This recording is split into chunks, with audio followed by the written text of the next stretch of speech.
So the first round didn't go so well. Corn was 35%. So we are going to go down to Nichols, which was our shortest season corn, and it was planted on May 14th. So we'll see what that's like. I don't know if it'll be any better because that is irrigated, part of it is. So 75 acres or so of it is irrigated, and then the rest of it isn't. So I'm gonna check the non-irrigated stuff and then maybe venture into the irrigated a little bit just to see out of curiosity what it is. So we'll see where we come out, and then we'll figure out what to do. I contacted the people that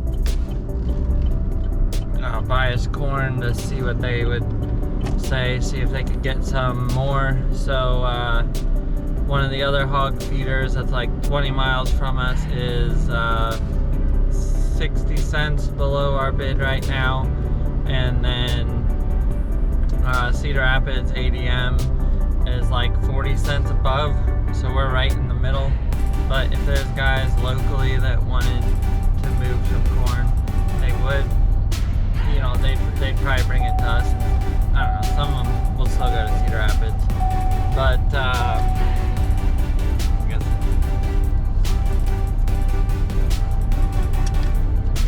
So I'll see what he says. If there's any corn out there, I would think guys would probably start in the next week or so. And if we have any corn that's somewhat close, we could probably start in the next week as well. So we'll kind of see what's down here at Nichols, and then see what they say about buying more corn, and we'll have to make a decision based on that. Obviously we can't run out of corn, so that's not an option. So I've checked with like the local elevators and stuff around here too. They don't really have any corn either, so we're getting pretty close on the corn front. All right, we made it to Nichols, so I'm gonna go and check the north end of the field here, and then we'll go around to the middle, check that, and then go to the south end and check that. This field's 175 acres. It is our biggest field that's in like one chunk. That's why I didn't drive back here. I know there's some stuff in here. There used to be like a building right here, and then there's like an old site where there was a house back there. So there's like some bricks and stuff that we used to bring up when we were doing tillage. So I don't really feel like having a flat tire today.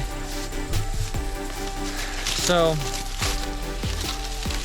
yeah, this is our biggest field, and usually it does pretty good. It's got irrigation on the other end.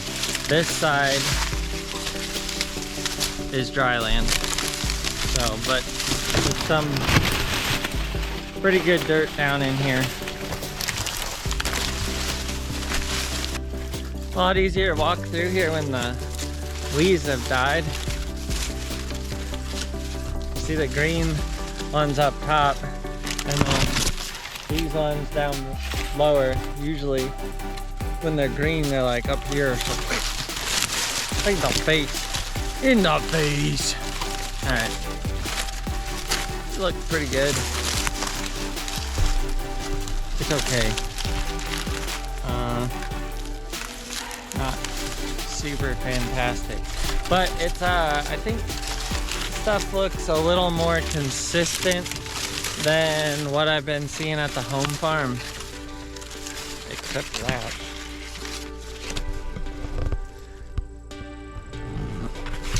Oh, not good. A little more even on the ear height. We want them all to be at the same height, so right across here, obviously this one is different. So that means it emerged at a different time than all the other stuff. So I'll grab an ear off here then we'll head down to the other end. Seems like a good one. So we got that. We'll head back to the other end. This stuff, it just looks a little drier than what we've got at the home farm. So this stuff is 103-day corn, and it was planted May 14th. So 103 days, it should be somewhat mature. So we'll see. The other stuff at the home farm is like 109, 111, got some 115.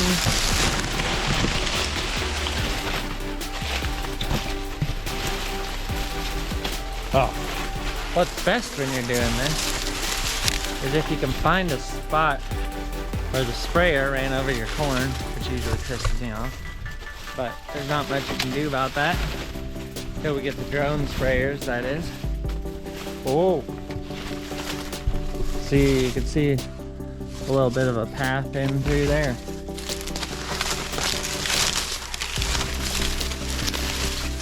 Actually, that might be a little deer action there. Deer like to come in, eat the corn. That pisses me off too. Sprayers running over corn and deer eating it. So, alright. We made it back out. Take our ear and go to the other side. See what we got over there. This is the little homestead I was talking about. But got a little fence, and then I assume at some point there was a house in here, and then down there was a shed. I've never really explored it much, but it's pretty cool. And down here in our other timber, there's some pretty cool old stuff in there, and then there's a really neat really old, like 1800s graveyard. It's pretty neat.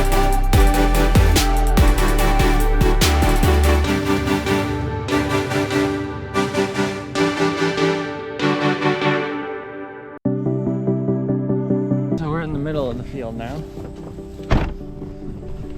Pivot's over there. This stuff is pretty sandy, so it's pretty short. A little better corn, like it's a little taller, but look at that. Just really small ears. That is pretty much what this is always like. It's just not very good ground. Really sandy.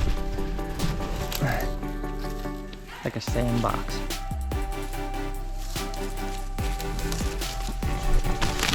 So that's why on the other side of the field, it's like that where the irrigation is. And if you don't have the irrigation, which we didn't for a while, then it's just like little tiny ears or no ears, and that's not super great. So hopefully with our cover crop and rebuilding, or just in this case building some organic matter, we'll be able to correct some of that, get some health into the soil. Alright, so this stuff down here, I'm wondering, now, I was kind of thinking it might have gotten some of the irrigation, but not out this far. More like in the middle of the field, it would. These ears are pretty good. They're okay. Like, I just haven't seen any like monster ears yet.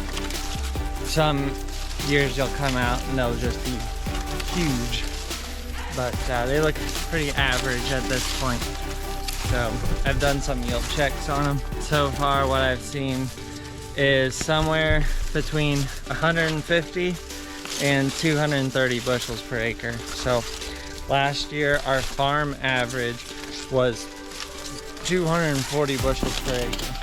if we come out with a farm average of 200 this year, we'll probably be doing pretty good.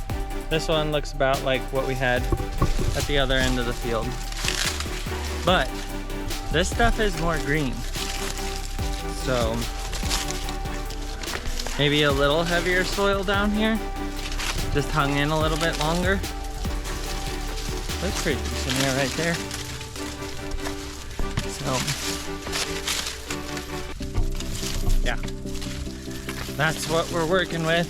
And then I'm gonna go to the middle of the irrigated part, and some of the, not the super sandy stuff, but some of the stuff that's a little bit better soil, and we'll see where we come out on that. Hopefully I'll be able to show you this and then an irrigated ear, and it'll be, you'll be able to see the size of it, hopefully.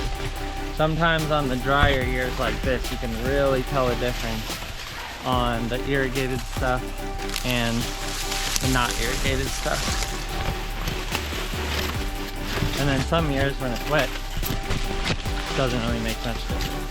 So we'll see where we're at. This year, it was quite a bit drier down here in Nichols.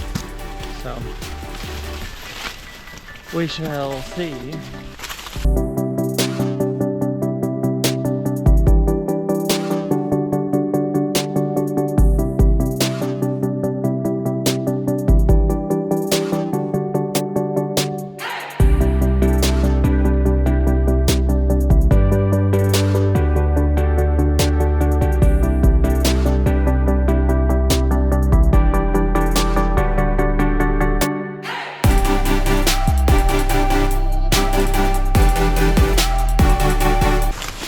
So we're in the irrigated stuff, but this is the lighter ground. Ooh, pivot track. We'll take this. Oh, booyah. All right, so we got this. I'll walk on this. Look at, makes it way easier to walk. Walk this around. So you can see, if you watch the previous video, this is the pivot that was stuck on its stop, but this is what I was talking about with that track. See how deep that is? I mean, it's pretty significant, and look at this. Wow. So this is what I was talking about with the track and having the tires that would get stuck sometimes when you're irrigating. Look at this. That's actually pretty bad.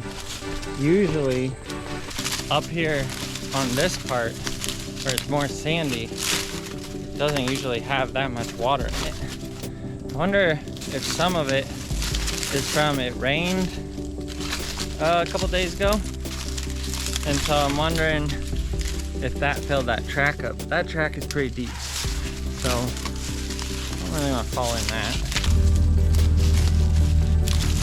We'll go down in here and see what we've got. I don't know, this stuff doesn't look a whole lot better than what we were looking at over there. Now, to be fair, that stuff over there is better ground. What I'm up on now is pretty sandy.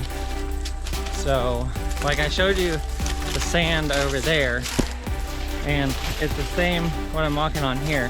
But then where I walked out into, that stuff is pretty black dirt. So it's good stuff. Another pivot track. Some more water. So take this one. Not that much bigger. We'll compare this one to the two that we picked off the dry land. Probably 50 to 100 yards that way, and then down in the bottom is the really good spot.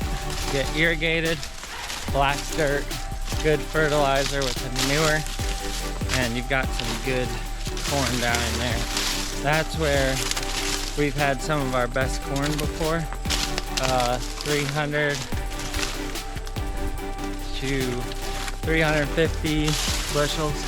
So that stuff can be really good. Got all our samples collected. So we'll head back to the home farm and see what we got going on. It's a little bit drier than what we've got going on up there. So this is a pretty good field, 175 acres. So it would get us enough corn to at least get going and bridge the gap until other guys get started. So we'll just have to see where we're at.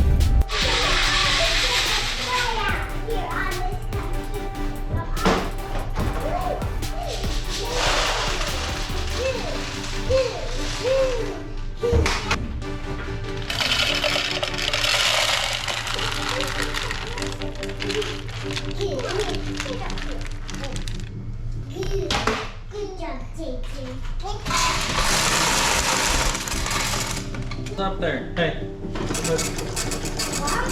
Okay. It's better. Alright. 27.4. So that corn was 27.4%, so it's in the right direction, but after you add a couple points for going through the combine, we're still sitting at 29%. So it looks like we're gonna have to get our hands on 10 to 15,000 more bushels of corn. The good news is that while I was down there in Nichols, I did see one combine running down there, and then there was one south of Lone Tree. So it looks like guys are getting started up. So we should at least get some new crop corn coming in, which the pigs will like. They always like that fresh corn instead of the stuff that's been sitting in the bin. So that's good news, but it still looks like probably another week off or so. The weather this week should be pretty good for drying down the corn in the field. Get it down to like 25 to 20%. So we can start at that. But the combine's sitting up there at the shop and putting some new belts on it, and then it should be good to go. So yeah, another week or so and we should be into some new corn.